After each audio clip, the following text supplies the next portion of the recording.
Next question is, a patient is prescribed nicotine gum as part of smoking cessation therapy. Which of the following is correct instruction regarding chewing nicotine gum? Smoking cessation के लिए nicotine gum prescribe की गई है, तो कौन सा तरीका ठीक है च्यूइंग के लिए? तो जो निकोटीन गम जब प्रिस्क्राइब की जाती है, वी विल इंस्ट्रक्ट पेशेंट कि पहले जो है च्यू करनी है, उसके बाद में एक पेपरी टेस्ट आएगा, पेपरी बोल सकते हो, या टिंगलिंग सेंसेशन होगी, और जब टिंगलिंग सेंसेशन होगी देन यू कैन पाक, मतलब आप जो है इसको गम को है आप अपने कहाँ ले जाओगे, बकल कैविटी एंड गम्स के बीच में, ठीक है। तो this is the right method. तो क्या इंस्ट्रक्शन देंगे? Slowly chew the gum until a tingling sensation is felt. जब तक टिंगलिंग सेंसेशन नहीं होगी तब तक च्यू करेंगे, अदरवाइज फिर जो है एक उसको साइड में कर देंगे, ठीक है, ताकि वो स्लोली जो है एब्जॉर्प्शन होता रहे। इसको कभी भी एकदम से स्वेलो नहीं करना होता, बिकॉज ये एब्जॉर्ब होगी ट्रांसबकली, बक्कल कैविटी में ही ये एब्जॉर्ब होती है। तो और क्या पूछा जा सकता है? Nicotine gum should be use by which technique? कौन सी टेक्निक से हम यूज़ करते हैं? च्यू एंड पार्क, ठीक है, इस टेक्निक को बोलते हैं chew and park. Next is, patient should avoid eating और drinking for how long before nicotine gum? At least 15 minute पहले तक पेशेंट ने ना कुछ खाया हो ना कुछ पिया हो, ठीक है, before nicotine gum. Third is, most common side effect of nicotine gum? Most common side effect क्या है? तो इसमें हमें देखने को मिलेगा माउथ इरिटेशन, ठीक है, गम च्यू कर करके माउथ इरिटेशन हो सकती है, जॉ सॉरनेस हो सकती है, ठीक है, मतलब आपका जो ये है जॉ है ये दुखने लग जाएगा गम को च्यू कर करके, ठीक है, तो जो सॉरनेस देखने को मिल सकती है, प्लस हिकअप्स देखने को मिल सकते हैं, एंड डिस्पेप्सिया, ये सब जो है देखने को मिलेगा। Next is, nicotine replacement therapy is use for? क्यों यूज़ होती है निकोटीन थेरेपी? ये होती है स्मोकिंग सीजेशन के लिए। Next is, which form of nicotine replacement provides? Continuous delivery कौन सा जो है निकोटीन प्रोवाइड करता है? ट्रांसडर्मल पैचेस आते हैं निकोटीन के, तो वो जो है कॉन्टीन्यूस रिलीज करता रहेगा बॉडी में, okay. Next is, smoking cessation drug that acts as a partial nicotinic receptor agonist? तो that is varenicline, okay. Next is, nicotine primarily acts on which receptor? कौन से रिसेप्टर पे एक्ट करता है? तो it acts on nicotine acetylcholine receptors, okay. Next question is, which statement about hypoxia is correct? कौन सा statement जो है करेक्ट है? Hypoxia and hypercapnia can not को एग्जिस्ट? तो ऐसा कुछ नहीं है, ये जो है सीओपीडी में फ्रीक्वेंटली देखा जाता है, हाइपोक्सिया भी मिलता है और हाइपरकैप्निया भी मिलता है। Second is, drowsiness is the early sign of hypoxia? Drowsiness जो है फर्स्ट साइन है हाइपोक्सिया का, नो, फर्स्ट साइन होता है रेस्टलेसनेस, ठीक है। Third is, cyanosis is a late sign of hypoxia? Yes, this is correct, cyanosis जो है बिल्कुल लास्ट में देखा जाएगा। And fourth is, throbbing headache? No, throbbing headache is not seen in hypoxia. तो हाइपोक्सिया के दो सिम्टम्स होते हैं, एक होते हैं अर्ली एंड सेकंड होते हैं लेट। अर्ली में आएगा रैट एंड लेट में आएगा बेड, मतलब आर से रेस्टलेसनेस, ए से एंग्जाइटी एंड टी से टेकिकार्डिया, और बेड से क्या है? बी फॉर ब्रेडिकार्डिया, ई से extreme restlessness, okay, and D से डिज्निया, ओके, डिज्निया, और उसके बाद में जो है साइनोसिस, ओके। तो साइनोसिस जो है लास्ट में देखा जाता है हाइपोक्सिया में। तो फर्स्ट क्वेश्चन है, अर्लीस्ट साइन ऑफ हाइपोक्सिया क्या है? रेस्टलेसनेस है। Second is, cyanosis is considered which type of sign in hypoxia? Late sign है। नॉर्मल SpO2 इज 95 से 100, बट अगर COPD का पेशेंट है तो 88 से 92 is normal. Hypoxemia refers to decrease oxygen अगर कम हो जाएगी। हाइपरकैप्निया मतलब increase carbon dioxide. Which organ is most sensitive to hypoxia? तो answer is brain is most sensitive. Last is, pulse oximetry क्या होता है? तो this is oxygen concentration in arterial blood, okay, arterial blood में oxygen concentration कितनी है, that is pulse oximetry, okay. Now next question, a patient on mechanical ventilation suddenly triggers a high peak inspiratory pressure alarm. What should the nurse's immediate action? एक patient है जिसमें high pressure alarm जो है sound कर रहा है, ठीक है, तो आपका इमीडिएट एक्शन क्या रहेगा? दो तरह के अलार्म होते हैं, एक होता है लो प्रेशर अलार्म, एक होता है हाई प्रेशर अलार्म। लो प्रेशर अलार्म होता है लीकेज के टाइम पे, ओके, L से लो है and L for leakage. High pressure alarm मिलेगा आपको ऑब्स्ट्रक्शन वाले केसेस पे, ठीक है। ऑब्स्ट्रक्शन वाले कॉजेज कौन से हो सकते हैं? जैसे कि पेशेंट जो है ET ट्यूब को बाइट कर रहा है, या एयरवे में बहुत ज़्यादा सिक्रीशन है, या फिर ट्यूब जो है किंक हो गई है, these are the reasons of obstruction. और लो प्रेशर कब सुनने को मिलेगा हमें? लो मतलब कि जब ट्यूब जो है डिस्कनेक्ट हो गई है या फिर ट्यूब डिस्प्लेस हो गई है, ठीक है, उन केसेस में लो प्रेशर सुनने को मिलेगा। Fine.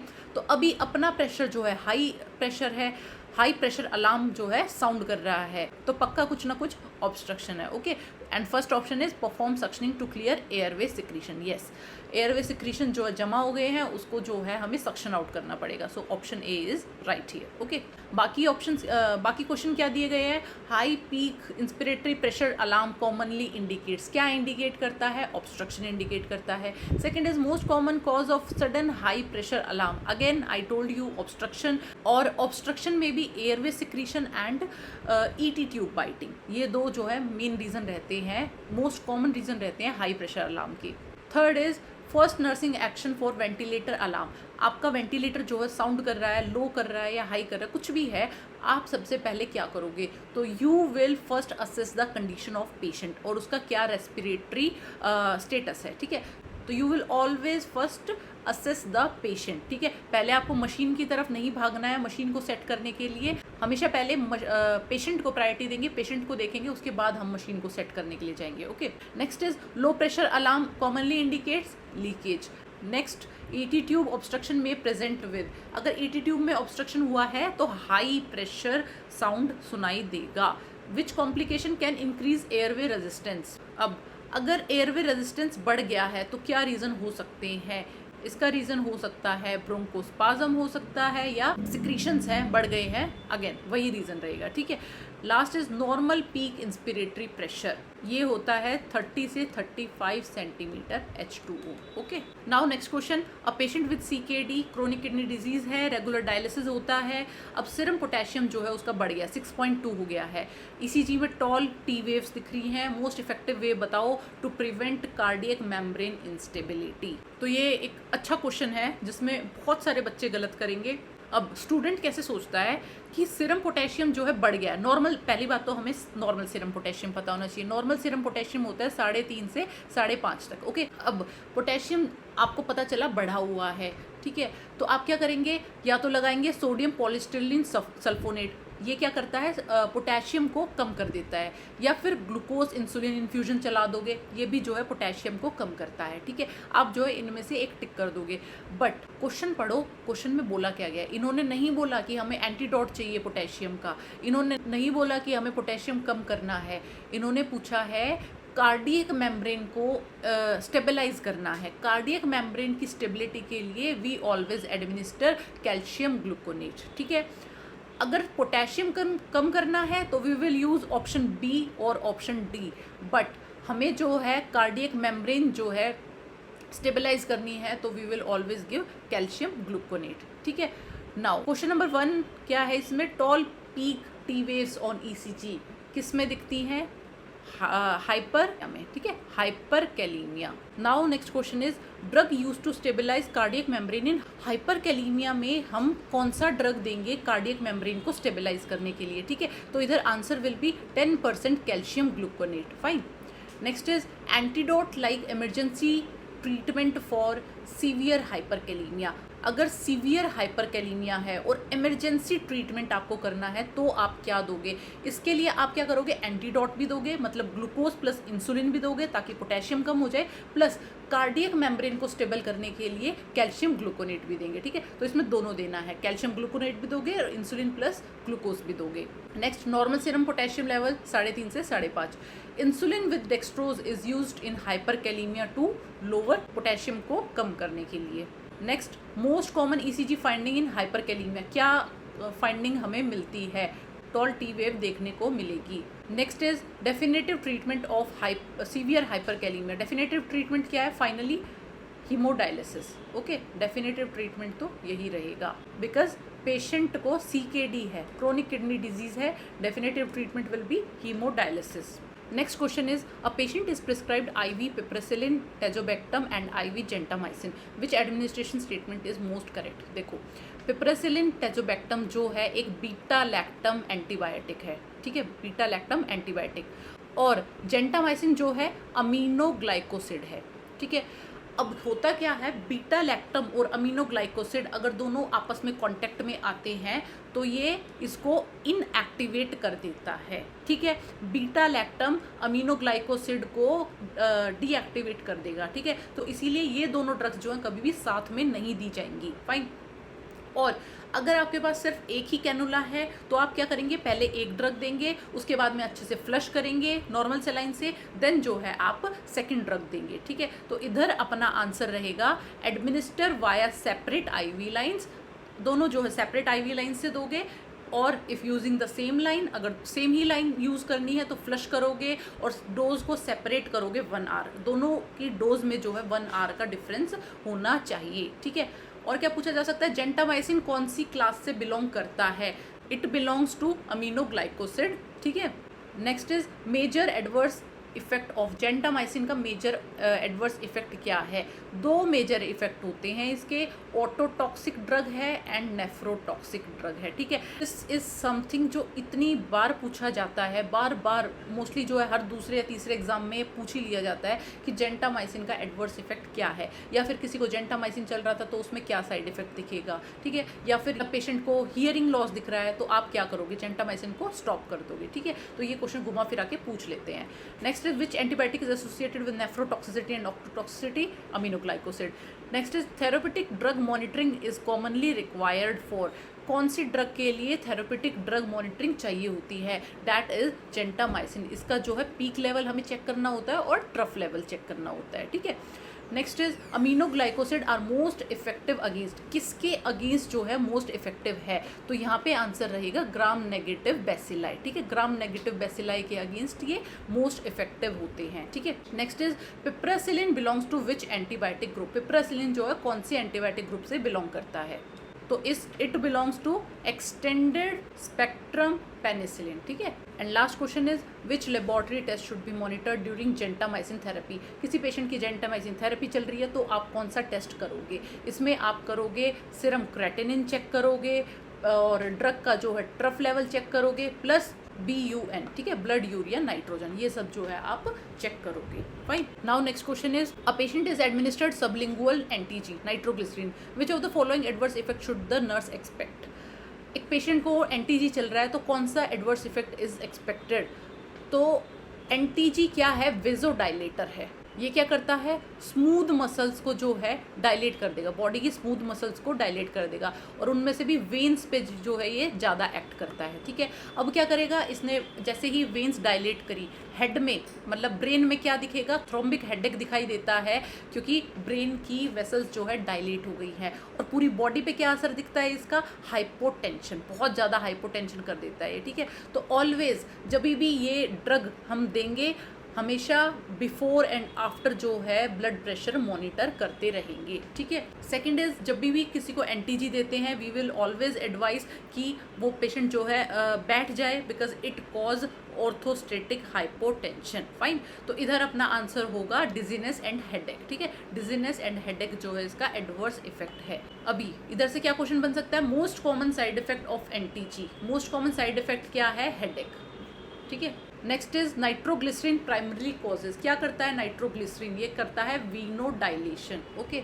Next is drug of choice for acute angina attack आया है तो क्या देते हैं, सबलिंगुअल एंटीजी हम देंगे। Next is nitroglycerin should be administered by which route, for immediate relief के लिए कैसे आप दोगे, आप सबलिंगुअल दोगे, ठीक है, इससे इसका एब्जॉर्प्शन जो है और जल्दी हो जाता है। Next is nitroglycerin is contraindicated with, किसके साथ में कॉन्ट्रा इंडिकेटेड है, it is contraindicated with phosphodiesterase inhibitors. ये क्या होते हैं, ये है सिल्डेनेफिल ड्रग आता है इसमें, या फिर आप बोल सकते हो वाइग्रा, इसके साथ में एंटीजी नहीं देनी होती है because it causes severe hypotension जो है बहुत ज़्यादा कर देगा। Next is headache after nitroglycerin occurs, headache क्यों होता है नाइट्रोग्लिसरीन के बाद में, बिकॉज ऑफ वीनोडाइलेशन, ये जो ब्रेन में जाके वेजल्स को डायलेट कर देगा। Last is nitroglycerin mainly reduces, क्या रिड्यूस करता है, इट डिक्रीजेज कार्डियक प्रीलोड, ठीक है, प्रीलोड कम कर देगा। Now next question, according to AAST guidelines of trauma, a patient with pelvis trauma presents with scrotal ecchymosis and prostate swelling, which of the following measure should be avoided. Trauma का patient है, pelvis trauma उसको हो गया है, ठीक है, तो इसकी वजह से क्या हुआ है, स्क्रोटल एकाइमोसिस दिख रहा है एंड प्रोस्टेट स्वेलिंग दिख रही है, तो आप क्या अवॉइड करोगे? तो अपना फर्स्ट ऑप्शन है यूरिनरी कैथेटराइजेशन। यस, कभी भी ट्रॉमा का पेशेंट है, पेल्विक ट्रॉमा हुआ है, तो हम यूरिनरी कैथेटराइजेशन नहीं करेंगे। ओके, बाकी के ऑप्शंस में गैस्ट्रिक ट्यूब इंजर्शन कर सकते हैं, आईवी फ्लूइड एडमिनिस्ट्रेशन कर सकते हैं और फास्ट असेसमेंट तो करना ही है। ओके, तो अगर कभी भी यूरेथ्रल इंजरी सस्पेक्टेड है तो हम उस केसेस में यूरिनरी कैथेटराइजेशन नहीं करते हैं, ठीक है। यूरिनरी इंजरी के क्या साइन है, कैसे पता चलेगा यूरेथ्रा में जो है इंजरी हो गई है? फर्स्ट हो सकता है ब्लड एट यूरिनरी मीएटस, ठीक है।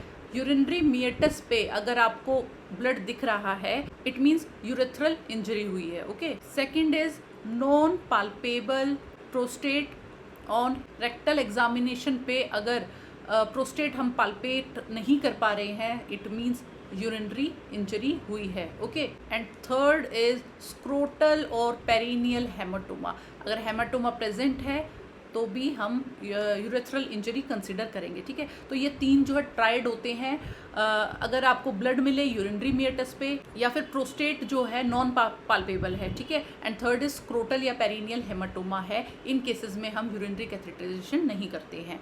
बाकी क्या क्वेश्चन हो सकता है, blood at the urethral meatus indicates urethral injury. Okay, second is urinary catheterization is contraindicated in, किन केसेस में हम कैथेटराइजेशन नहीं करते हैं? हम यूरेथ्रल इंजरी वाले केसेस में कैथेटराइज नहीं करते हैं पेशेंट को। Okay, third is investigation of choice for suspected urethral injury हो गई है, बट इसको कंफर्म कैसे करेंगे? इसके लिए हम करते हैं RUG, रेट्रोग्रेड यूरेथ्रोग्राम, ठीक है, RUG किया जाता है टू फाइंड आउट कि यूरेथ्रल इंजरी है या नहीं है।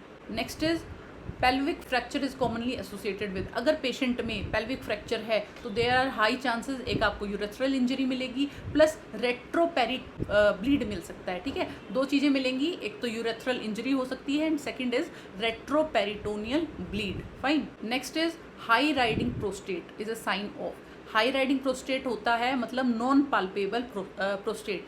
ये किस चीज़ का साइन है? ये साइन है पोस्टीरियर यूरेथ्रल इंजरी का। Okay, next is retrograde urethrogram is done before, RUG कब किया जाता है? ये किया जाता है before urinary catheterization in case of suspected urethral injury. And last is most common cause of posterior urethral injury का most common cause क्या है? तो इधर आंसर रहेगा पेल्विक इंजरी। अगर ट्रॉमा हो गया है, रोड ट्रैफिक एक्सीडेंट में अगर पेल्विक इंजरी हो गई है तो देयर आर हाई चांसेस कि उसकी वजह से पोस्टीरियर यूरेथ्रल इंजरी हो जाए। Okay, now next question, a patient with bladder carcinoma is receiving intravesical therapy with mitomycin, what instruction should the nurse give to the patient regarding bladder management? ठीक है, एक patient को जो है bladder carcinoma है, इसके लिए इंट्रावेसिकल थेरेपी चल रही है माइटोमाइसिन की। ठीक है, इसमें क्या होता है, हम जो है कैथेटर के थ्रू ब्लैडर में इंट्रावेसिकल ड्रग भर देंगे जैसे कि माइटोमाइसिन। ओके, और उसको जो है ड्वेलिंग टाइम देंगे, मतलब 1 to 2 आवर के लिए इसी तरह से छोड़ देंगे। This technique is used for carcinoma of bladder. ठीक है, कार्सिनोमा अगर ब्लैडर है उसके मैनेजमेंट के लिए ये किया जाता है। ओके, अब आफ्टर 1 to 2 आवर आप क्या करोगे, जो ड्रग आपने ड्वेलिंग के लिए छोड़ रखी थी उसको बाहर निकालना है, फ्लश आउट करना है बॉडी से, अदरवाइज सिस्टमिक एब्जॉर्प्शन हो जाएगा और बहुत सारे साइड इफेक्ट्स दिखेंगे। ठीक है, तो 1 या 2 घंटे से ज़्यादा उसको नहीं रखना होता है, बहुत सारा फ्लूइड्स देंगे पेशेंट को ताकि वो जल्दी से जल्दी वॉश आउट हो जाए। ओके, तो answer would be drink plenty of water and void immediately after instillation. Next option क्या दिया हुआ है, stop urination for 12 hours to retain the drug in the bladder. No, 12 hours बहुत ज़्यादा हो जाते हैं, इससे केमिकल बर्न हो सकता है, तो 12 आवर्स के लिए यूरिन होल्ड नहीं करना है। तुरंत 1 या 2 घंटे बाद जितने टाइम के लिए वो ड्रग दी गई थी उसके बाद में पेशेंट को यूरिनेट करना है और बहुत सारा फ्लूइड लेना है। और क्या क्वेश्चन पूछा जा सकता है, mitomycin is used for, mitomycin use होता है ब्लैडर कार्सिनोमा में, और ब्लैडर कार्सिनोमा भी कौन सा, non invasive, non muscle invasive. ठीक है, non muscle invasive, muscle invasion नहीं हुआ है, जस्ट ब्लैडर में ही अभी जो है कैंसर कन्फाइंड है, उस केसेस में mitomycin is used. Fine, second is intravesical therapy means administration into, किस चीज़ में हम एडमिनिस्ट्रेशन करते हैं, इंट्रावेसाइकल में, ब्लैडर में हम इंस्टिल कर देंगे मेडिकेशन को। Third is most common cancer treated with intravesical chemotherapy से कौन सा कैंसर ठीक होता है, वो होता है non muscle invasive bladder cancer. Okay, next is BCG therapy is use for, BCG therapy use होती है ब्लैडर कैंसर के लिए, ठीक है। बीसीजी जो हमने वैक्सीनेशन के टाइम पे पढ़ा था वही बीसीजी है ये, इसको इंट्रावेसाइकल जो है इंस्टिल किया जाता है to treat bladder cancer. Which drug is commonly use intravesically after TURP, तो ये हमने अभी देखा, this is mitomycin. Next is haematuria is a common symptom of, haematuria किस चीज़ में देखा जाता है, ब्लैडर कैंसर में बहुत कॉमनली हिमेचूरिया देखा जाता है, एंड वो भी painless haematuria. Okay, and last is smoking is the strongest risk factor for bladder cancer. Okay, सबसे ज़्यादा स्ट्रॉन्गेस्ट रिस्क फैक्टर स्मोकिंग ही है ब्लैडर कैंसर के लिए। Okay, now next question, a patient present with fresh bright red blood per rectum during defecation on examination and anal fissure is noted, what is this type of bleeding called. एक patient है जिसको fresh bright red bleeding हो रही है rectum से defecation के time पे, examination पे देखा गया कि एनल फिशर है, तो इस ब्लीडिंग को आप क्या बोलोगे। जब भी आपको मिलेगा fresh bright red blood, it means it is haematochezia. Okay, haematochezia always reflect lower GI bleed है, तो इसका मतलब है कि हेमाटोचीजिया का मतलब है लोअर GI में ब्लीड है। बट अगर मलीना होता तो इधर मिलते डार्क टेरी स्टूल, फॉल स्मेलिंग, ठीक है, डार्क टेरी फॉल स्मेलिंग स्टूल, और ये मिलता है अपर GI ब्लीड में। अपर GI में जब ब्लीड है उस केसेस में मलीना मिलता है एंड हेमेटोमेसिस मिलता है। Okay, third is occult bleeding is something जो हम बाय नेकेड आइज नहीं देख सकते हैं, it is seen with the help of microscope. Okay, and haematemesis तो हमें पता ही है, वॉमिटिंग में blood. Okay, so first question is passage of bright red blood per rectum is haematochezia, black tarry stool is known as melaena, most common cause of haematochezia is lower GI bleed. अब lower GI bleed किस किस वजह से हो सकता है, anal fissure हो सकता है, पॉलिप हो सकता है, हीमोरॉइड्स हो सकते हैं, डाइवर्टिकुलोसिस हो सकता है, बहुत सारे रीजन रहते हैं लोअर GI ब्लीड के, ठीक है। पर GI ब्लीड कैसे प्रेजेंट करता है, एज मलीना, मतलब dark tarry stools. Fresh rectal bleeding is commonly seen in, ये होगा हीमोरॉइड्स में, एनल फिशर में। Okay, and occult blood is detected by, अभी बताया था नेकेड आई से नहीं दिखता है, तो इसके लिए गुआइक टेस्ट होता है, guaiac test. Okay, and haematemesis refers to blood in vomiting. Now next question, a psychiatric patient is discharged with phenelzine MAOI medicine. The nursing officer instruct him about dietary modification. Which of the following is the most appropriate intervention? किसी patient को जो है MAOI चल रहा है, ठीक है, mono amino oxidase inhibitor. ये क्या है, एंटी डिप्रेसेंट का एक टाइप है। एंटी डिप्रेसेंट में 3 होते हैं हमारे पास, SSRIs होते हैं, TCA होता है और MAOI। अब MAOI के साथ प्रॉब्लम क्या है, जब हम टायरामिन रिच फूड देते हैं पेशेंट को, ये इसकी वजह से हाइपरटेंसिव क्राइसिस कॉज कर देता है, ठीक है। तो हम ऐसे पेशेंट को हमेशा इंस्ट्रक्ट करेंगे जो MAOI पे है कि आपको टायरामिन रिच फूड नहीं लेना है। टायरामिन रिच फूड कौन सा होता है, जैसे कि फर्मेंटेड फूड है, पिकल्स हैं, वाइन है, मीट्स हैं, ठीक है, ये सब जो हैं टायरामिन रिच फूड होते हैं, तो इनके साथ में कभी भी MAOI नहीं लेना होता। तो अपना हो जाएगा answer 1, to avoid tyramine rich food. Okay, उसके बाद में एक क्वेश्चन और पूछ लिया जाता है, अगर हाइपरटेंसिव क्राइसिस हो गया है बाय चांस, ठीक है, पेशेंट ने गलती से वो टायरामिन रिच फूड खा लिया है, तो आप क्या मेडिसिन दोगे। वी विल गिव फेंटोलमीन, क्या है, इसका एंटीडोट है। Okay, next is which of the following are not included in Schneider's first rank symptoms of schizophrenia. Schneider's ने क्या किया था, 11 कोर सिम्टम्स दिए थे जो स्किज़ोफ्रीनिया में मिलेंगे, ठीक है। इसमें आता है auditory hallucinations, thought disturbances, third is delusional perception, ठीक है, ये सब जो है देखने को मिलेगा। ऑडिटरी हेलुसिनेशन में आएगा कि पेशेंट को ऑडिटरी वॉइसेस सुनाई देंगी, थॉट डिस्टर्बेंसेस में थॉट विड्रॉल हो सकता है, थॉट ब्रॉडकास्ट हो सकता है, ठीक है, या फिर थॉट इंजर्शन हो सकता है, एंड डिल्यूजनल परसेप्शंस में डिल्यूजन होगा, ठीक है। सो नीडर ने क्या किया था, 3 पार्ट्स में इनको बांटा था, जिसके अंडर हमारे पास 11 सिम्टम्स हैं स्किज़ोफ्रीनिया की। तो option 1 is delusion perception. Delusion perception तो है, ठीक है, ये तो होता है। Command hallucination comes in auditory hallucination में आ जाएगा। वॉइस कमांडिंग भी जो है ऑडिटरी हेलुसिनेशन में आएगा। Last is visual hallucination. No, visual hallucination नहीं देखने को मिलेगा नीडर के फर्स्ट रैंक सिम्टम्स में, तो अपना ये आंसर हो जाएगा। फाइन। एंड विजुअल हेलुसिनेशंस कहाँ देखे जाते हैं? ये देखे जाएंगे ऑर्गेनिक साइकोसिस में। ठीक है, ऑर्गेनिक साइकोसिस में दो डिजीज आती हैं, डिलीरियम एंड डिमेंशिया। ओके, और हमारे पास दो टाइप के साइकोसिस होते हैं, दो टाइप के, एक होता है ऑर्गेनिक और दूसरा होता है फंक्शनल। फाइन। ऑर्गेनिक में बताया मैंने डिलीरियम और डिमेंशिया आ जाता है, फंक्शनल में क्या आएगा? Schizophrenia and mania. फाइन। सो और क्या पूछा जा सकता है? थॉट इंजर्शन क्या होता है? थॉट इंजर्शन होता है जो भी मैं सोच रहा हूँ that is not my thoughts, कोई इंजर्ट कर रहा है। सेकेंड इज थॉट ब्रॉडकास्टिंग, जो भी मैं सोच रहा हूँ वो ब्रॉडकास्ट हो रहा है, सब जो है सुन पा रहे हैं। Third is audible thoughts are included in Schneider's first rank symptoms. Fourth is delusion perception, किस में आता है? नीडर के फर्स्ट रैंक सिम्टम्स में आता है। Fifth, first rank symptoms are characteristic of schizophrenia में देखे जाते हैं। Running commentary hallucination is first rank symptom, जिसमें पेशेंट को लगता है कि वॉइसेस जो है उसे कमांड कर रही हैं या कमेंट कर रही हैं। Okay, and last is visual hallucinations are most commonly seen in organic साइकोसिस। Now next question, which of the following is not a negative symptom of schizophrenia? Again and very important question, ये भी बहुत बार पूछा जाता है।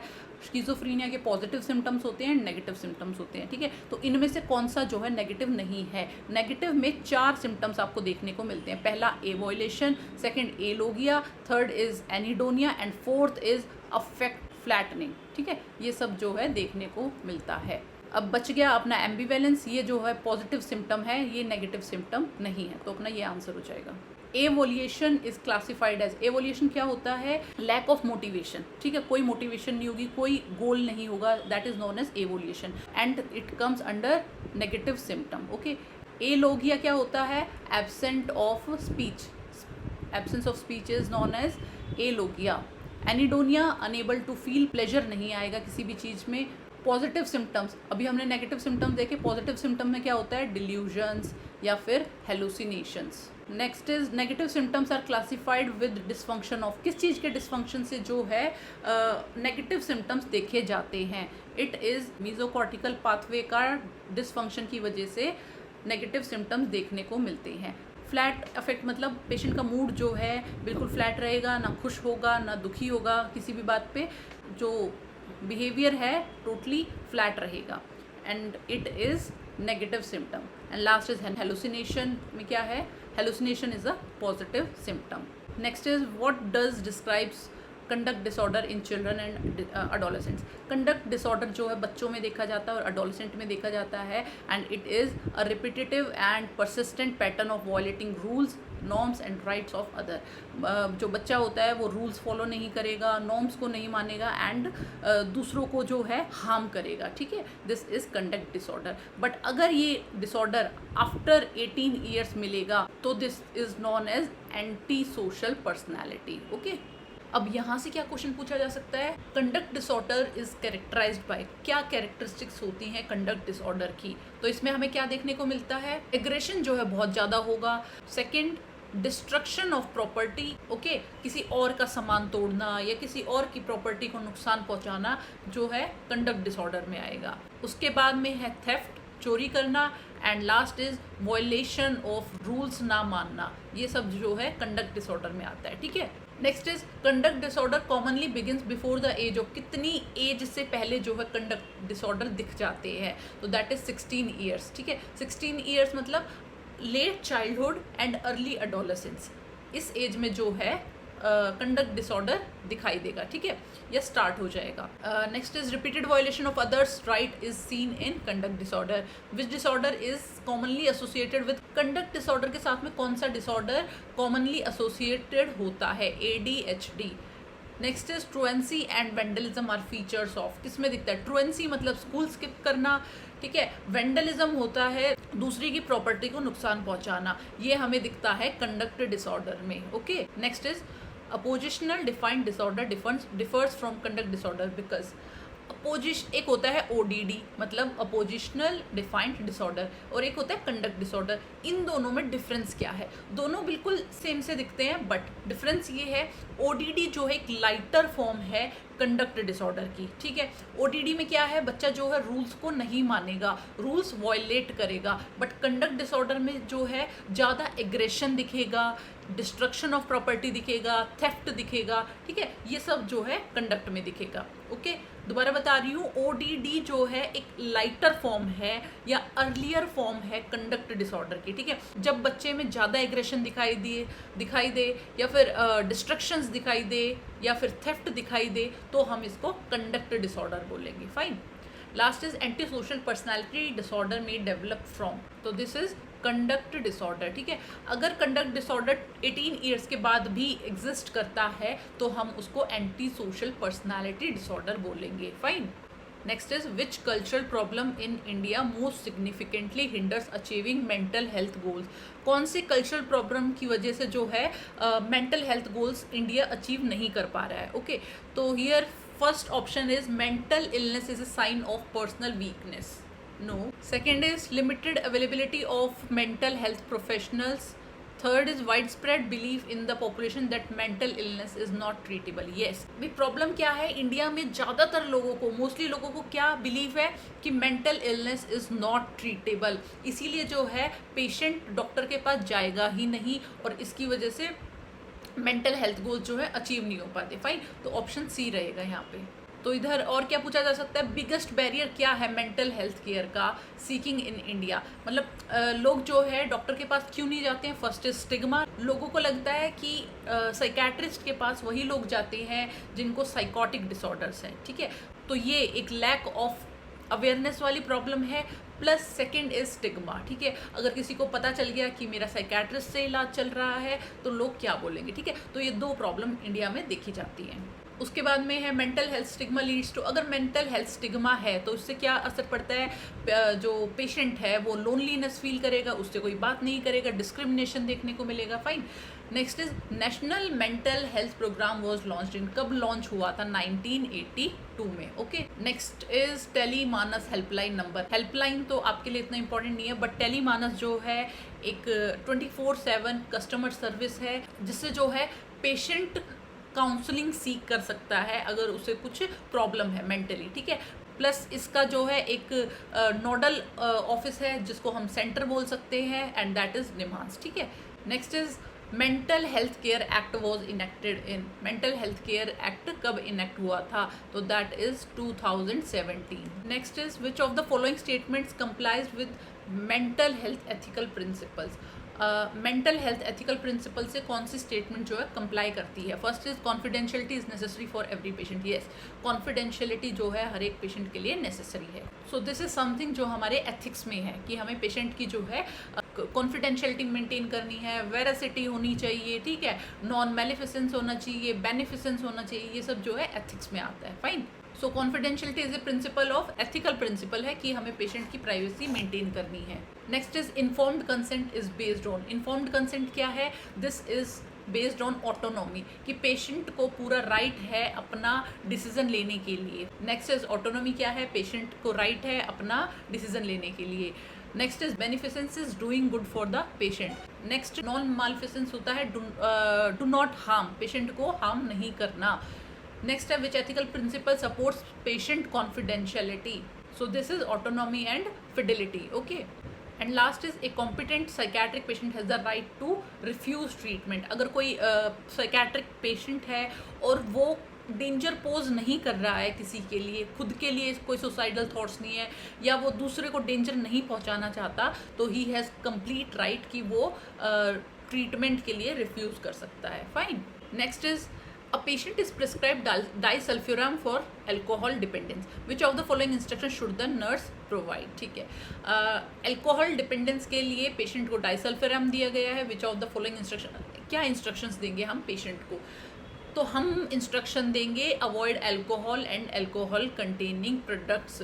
ना alcohol लेना है, ना ऐसे प्रोडक्ट्स लेने हैं जिसमें अल्कोहल होता है, क्योंकि इसकी वजह से जो है एक अनप्लीजेंट या सीवियर साइड इफ़ेक्ट्स देखने को मिलती हैं, जैसे नोजिया है, वॉमिटिंग है, टैकीकार्डिया है, हेडेक है, ये सब जो है रिएक्शन देखने को मिलेगा because of disulfiram and alcohol. Okay, so first question is disulfiram is used in, disulfiram कब यूज होती है? It is use for alcohol dependency, ठीक है, या फिर आप बोल सकते हो एल्कोहल एवर्जन थेरेपी है ये, aversion therapy. Okay, next is alcohol consumption which while taking disulfiram. अगर कोई पेशेंट डाइसल्फिराम ले रहा है और एल्कोहल कंजप्शन कर लिया तो क्या देखने को मिलेगा? हमें देखने को मिलेगा डाइसल्फिराम एंड एल्कोहल रिएक्शन। इसमें क्या क्या होता है? नोजिया, वॉमिटिंग होगा, टैकीकार्डिया होगा, हाइपोटेंशन होगा एंड थ्रॉबिंग हेडेक होगा, ठीक है। Disulfiram acts by inhibiting, disulfiram जो है क्या इनहिबिट करता है? तो it inhibits aldehyde dehydrogenase. Next is accumulation of which substance causes disulfiram reaction, किस वजह से जो है डाइसल्फिराम रिएक्शन होती है? तो that is acid aldehyde. Next is flushing and hypotension after alcohol intake suggest, क्या सजेस्ट करता है? फ्लशिंग हो रही है और हाइपोटेंशन हो रहा है आफ्टर अल्कोहल, तो it means disulfiram alcohol reaction है। नेक्स्ट इज नल्ट्रेक्सोन किस काम आती है? तो it is used for reduce alcohol craving, alcohol की क्रेविंग कम करेगा प्लस अल्कोहल के प्लीजेंट इफेक्ट कम करेगा, ठीक है। एंड लास्ट इज एक्म्प्रोसोएट, क्या करता है? It maintains alcohol abstinence, alcohol का एब्सटिनेंस जो है ये मेंटेन रखेगा। Okay, next is a patient diagnosed with alcohol use disorder is initiated on aversion therapy which aims to discourage alcohol consumption by causing unpleasant physical reactions when alcohol is ingested. Which medication is commonly used for aversion therapy? के लिए कौन सा drug use होता है? अभी पढ़ लिया हमने, disulfiram. So first question is drug commonly used in aversion therapy for alcohol dependence, कौन सा ड्रग यूज करते हैं? Disulfiram. Second is aversion therapy is based on which learning principle, कौन से लर्निंग प्रिंसिपल पे बेस है? So it is based on classical conditioning. Okay, next is naltrexone primarily works by, कैसे काम करती है नल्ट्रेक्सोन? ये क्या करती है? ब्लॉक कर देती है ओपियोइड रिसेप्टर्स को, जिससे जो है अल्कोहल के प्लीजेंट इफेक्ट ना आए पेशेंट में, ठीक है। नेक्स्ट इज एक्म्प्रोसेट, किस चीज़ के लिए यूज होती है? It is use to maintain alcohol abstinence. ये क्या करती है? न्यूरोट्रांसमीटर्स का जो है बैलेंस बना के रखती है, गाबा का एंड ग्लूटामेट का, जिससे जो है पेशेंट एब्सटिनेंस मेंटेन रख सके। नेक्स्ट इज क्लोरडाइजेपोक्साइड, कब यूज होती है? विड्रॉल सिम्टम्स के लिए, जब पेशेंट जो है स्टार्ट किया है अल्कोहल, उसने एब्सटिनेंस स्टार्ट कर दिया है तो उसको जो है विड्रॉल सिम्टम्स आएंगे, उस सिम्टम्स को मैनेज करने के लिए क्लोरडाइजेपोक्साइड यूज होती है। Next is alcohol withdrawal delirium, alcohol withdrawal की वजह से जो डिलीरियम होता है उसे क्या बोलते हैं? That is known as delirium tremens. Okay, delirium tremens. And last is कीवा AR scale is use for, ये स्केल यूज होता है अल्कोहल विड्रॉल के सिम्टम्स असेस करने के लिए या फिर मॉनिटर करने के लिए, ठीक है। तो it is used in case of alcohol withdrawal symptoms. Next is a 70-year-old woman with a known psychiatric history presents with depressed mood, poor oral intake and minimal speech. Her relatives approach the nurse at the counter asking what should be done next. What is the most appropriate initial action? एक 70-year-old woman है, psychiatric history है, अभी क्या हो रहा है? उसे depressed है मूड, पुअर ओरल इनटेक है और मिनिमल स्पीच है, ज़्यादा कुछ बात नहीं कर रही है, ठीक है। तो पेशेंट का रिलेटिव आया नर्स के पास में कि अभी क्या करना है। ओके, तो मोस्ट अप्रोप्रिएट एक्शन क्या रहेगा? First is call for psychiatric consultation, second is check for dementia immediately, third is start an antidepressant at the counter, fourth is order basic labs and thyroid function test. तो यहाँ पे सबसे पहले हम जो है इवेल्युएट करेंगे patient को, ठीक है।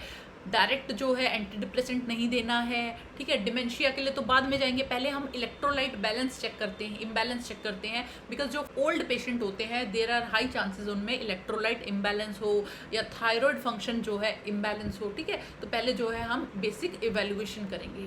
Next is a patient is excessively worried about having a serious illness despite medical reassurance and normal reports, this condition is called एक पेशेंट जो है एक्सेसिवली वरिड है कि मुझे बहुत सीरियस इलनेस है, जबकि रिपोर्ट्स जो है नॉर्मल है, तो ये कौन सी कंडीशन है? सो this is illness anxiety disorder. ठीक है, अभी देखो इधर जो है 2-3 टर्म्स होती हैं। एक होता है कन्वर्जन डिसऑर्डर, एक होता है फैक्चुअस डिसऑर्डर, ओके, एंड एक होता है मेलिंगरिंग। डिफरेंस क्या है इन सब में? ओके, कन्वर्जन में क्या है, पेशेंट का जो है वॉलेंट्री प्रॉब्लम हो जाएगा। वॉलेंट्री मतलब जो वॉलेंट्री मसल्स थी, मोटर मसल्स थी, उनमें प्रॉब्लम आ जाएगा। जैसे कि ब्लाइंडनेस दिख सकता है पेशेंट में, पैरालिसिस दिख सकता है, ठीक है, ये सब जो है पेशेंट में देखने को मिलेगा। And second thing is it is non intentional, ये पेशेंट जो है जानबूझ के नहीं कर रहा है, ठीक है, ये खुद ही हो रहा है, इसलिए जो है जानबूझ के नहीं करेगा पेशेंट, मतलब अनकॉन्शियस है ये, ओके। थर्ड इज पेशेंट को लगेगा वो जेन्युइनली जो है सिक है, जेन्युइनली सिक है, ऐसा जो है पेशेंट को लगेगा। फाइन। फैक्शियस में क्या है, इट इज़ इंटेंशनल, ये जो है इंटेंशनल है, पेशेंट जानबूझ के कर रहा है, कॉन्शियसली कर रहा है, ओके। सेकेंड इज इधर जो है कन्वर्जन में पेशेंट को लग रहा था he is genuinely sick, but factitious में जो है पेशेंट को पता है कि ही इज़ फेकिंग, वो फेक कर रहा है, ये जो है पेशेंट को पता है। क्यों करता है पेशेंट ऐसा? Just to get attention seek करने के लिए, okay. And third is malingering, भी जो है फैक्चुअस जैसा ही है, इंटेंशनल रहेगा, कॉन्शियसली जो है पेशेंट जानबूझ के फेक कर रहा है, बट इधर रीज़न कुछ और है। इधर तो पेशेंट को साइकोलॉजिकल बेनिफिट्स चाहिए थे, अटेंशन चाहिए थी, बट यहाँ पे पेशेंट को अदर बेनिफिट्स चाहिए, जैसे काम पे ना जाना पड़े, या फिर स्कूल में ना जाना पड़े बच्चे को, या फिर मिलिट्री में कोई है और उसको छुट्टी चाहिए वहाँ से, ठीक है, तो this is malingering, okay. Next is a patient with schizophrenia refuses to eat, saying it's poisoned. What is the most therapeutic nursing response? Patient बोल रहा है schizophrenia वाला कि खाने में जहर है, पॉइजन है, तो आप क्या रिस्पॉन्स करोगे? First is there is no poison, you are safe. Second, you are imagining things, please eat.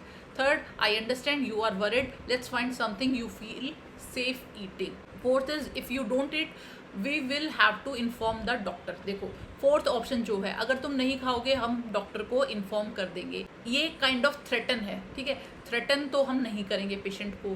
First option, there is no poison, you are safe, no, हमें जो है पेशेंट की बात को एक्नॉलेज करना होता है, ओके, कि I understand you are worried. ये भी नहीं बोलना कि हाँ तुम सही बोल रहे हो कि इस खाने में पॉइजन है, ऐसा भी नहीं बोलना, बट ये बोलना है कि हाँ I can understand you are worried, चलो हम दूसरा ऑप्शन एक्सप्लोर कर देते हैं, ठीक है। उसकी बात को ठीक भी नहीं ठहराना, बट हाँ हमें जो है उसको दूसरा ऑप्शन दे देना है, फाइन। तो इसमें क्या रहेगा, I understand you are worried, let's find something you feel safe eating. कुछ ऐसा ढूंढ लेते हैं जो तुम्हें ठीक लग रहा हो, जो तुम्हें सेफ लग रहा हो। And second is you are imagining things, please eat, no, ऐसे इग्नोर नहीं कर सकते हम उसकी प्रॉब्लम को। अगर कोई पेशेंट प्रॉब्लम बोल रहा है तो we have to listen to it, okay. और इन केसेस में हम कभी भी पेशेंट को नहीं बोलेंगे अपना जो डिल्यूजन प्रूव करने का, ठीक है, कि तुम झूठ बोल रहे हो या इस चीज़ को प्रूव करो, उसको प्रूव के लिए हम कभी नहीं बोलेंगे। एंड वन मोर थिंग, ऐसे में हम जो है प्री पैकेज्ड फूड जो है उसको ऑफर करेंगे, ठीक है, जो ऑलरेडी पैक्ड है, ये फिर भी पेशेंट को सेफ लगता है कि हाँ ये जो है सेफ है, okay. Next is a patient with narcissistic personality disorder is admitted to the psychiatric unit. He complains to the nurse that you are not giving me proper time for my treatment. What is the most appropriate nursing response? Narcissistic personality disorder का patient है, क्या बोल रहा है कि तुम जो है मेरे ट्रीटमेंट को टाइम नहीं दे रही हो, ठीक है, you are not giving me time. तो ऐसे में आप क्या बोलोगे? First is ignore the patient complaint, no, ignore तो नहीं करना है। Second is making him understand that unit rules are same for everyone, yes. तो जो नार्सिस्टिक पर्सनैलिटी वाले पेशेंट होते हैं, इनके लिए हमें क्लियर फर्म बाउंड्रीज सेट करनी होती है, ठीक है, इनको कभी भी स्पेशल अटेंशन नहीं देनी है। यू हैव टू से कि you are in hospital and every patient is equal for us. तो हम जो है यहाँ पे इक्वल टाइम देते हैं सभी को। ओके, तो क्लियर और फर्म बाउंड्रीज जो है सेट करनी है। Fine. Next is a patient diagnosed with schizophrenia tells the nurse there is mention of me in today's newspaper, which thought disorder does this patient statement most likely indicate. Patient बोल रहा है कि आज मुझे mention किया गया है आज के न्यूज़पेपर में। This is delusion of reference कि everybody is talking about me. Okay, and last question is a 30-year-old married woman presents with persistent hyperactivity, reduced need for sleep. hyperactivity बढ़ गई है, नींद कम आ रही है, स्लीप कम है और इंक्रीज गोल डायरेक्टेड बिहेवियर है, including work through out the night for several days. She reports a depressive episode approximately 3 months ago but currently denies any depressive symptoms. 3 महीने पहले डिप्रेसिव एपिसोड था बट अभी कोई सिम्टम नहीं है. There are no psychotic features, psychotic कोई feature नहीं है. And her function is significantly impaired due to elevated mood and activity. Mood और एक्टिविटी जो है बहुत ज़्यादा बढ़ गए हैं. तो कौन सा डायग्नोज है? तो this is bipolar 1 disorder, current episode mania. Mania में अभी जो है पेशेंट है. एंड लास्ट ऑप्शन क्या है अपना? Bipolar 2 disorder hypomania. This is not hypomania condition, this is mania condition. Hypomania क्या है? थोड़ा सा लाइटर फॉर्म है या लेस सीवियर फॉर्म है मेनिया का. Okay fine. So that's all about today's video. अब हम मिलेंगे नेक्स्ट वीडियो में with more MCQs. Thank you.